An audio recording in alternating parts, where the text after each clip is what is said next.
There's all my pinks. My dainty pinks, I call them. Look how nice this looks. With the orangish alstroemeria here and the salvia leucanthus. What a great combo. I really like it. Yeah, and here's my favorite plant.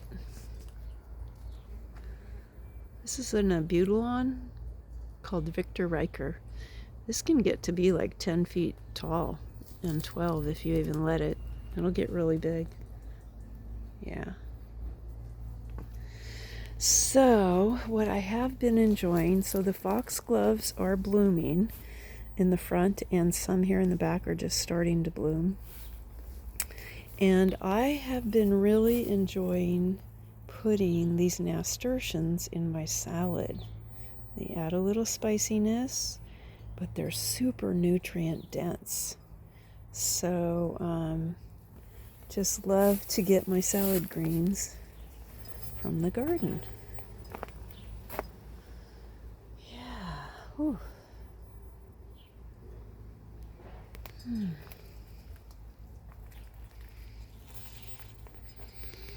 So now I've got all my pots on this garden table because we kind of had a project going on over here. I had my worker come and he was able to demo my old deck. I'm in a little porch. It's just a porch. It's 6 feet, and those 2 steps going up, those aren't even screwed down yet, but yeah, he's been working on this for several weeks now, and it's turned out pretty nice. And pretty much we had to do this work because that 6-foot door there, it's a nice door, but it's got a lot of issues, so it's got to be replaced. So we had to fix the porch first because I didn't want anybody doing the construction without having a stable thing to stand on. So anyway, that's a project that is still being worked on. And here, these are all my succulents and my little plantings. It's looking very colorful. I love it. Oh, it's just great. Really nice.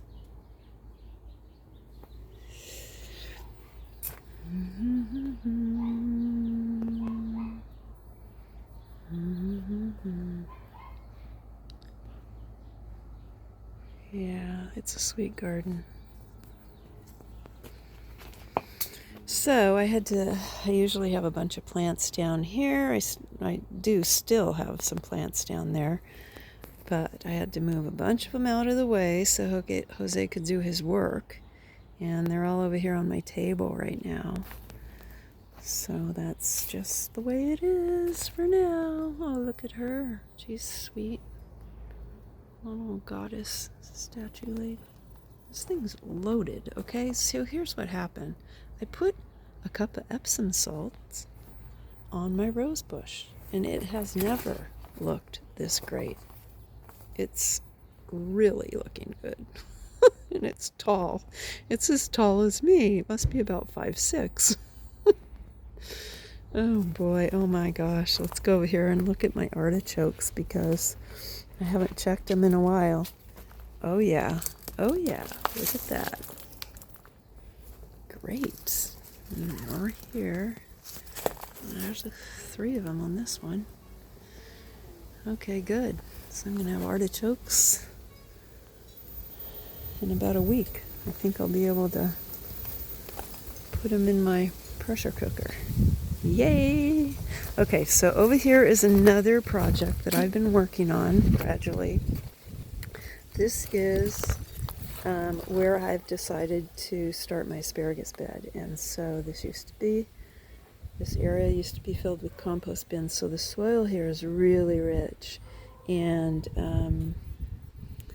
so you dig these trenches about a foot down, and then you slowly fill them As you can see, I'm a little behind on that part of it.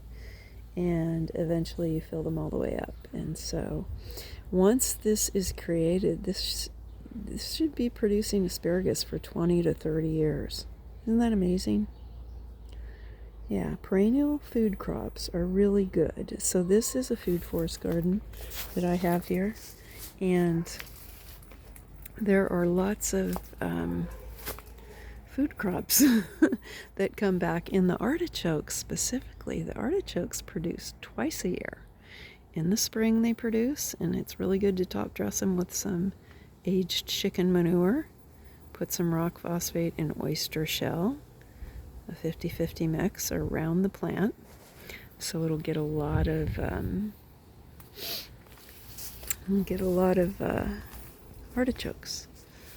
So I'm pretty happy. Yeah. Pretty happy about the artichoke situation. Oh boy. Okay. So, and these things, these alströmerias, I love them, but it's just a little bit out of control the way that they spread. I'm always pulling them out. Look at this too. They're up into the mandarins. All right, check this out. I've got French prunes coming in. Gonna be a lot of them. Yay! I'm very happy about this. This is my absolute favorite fruit. So it'll be a good harvest. Well, I just wanted to come out and update you about my nice little porch here. So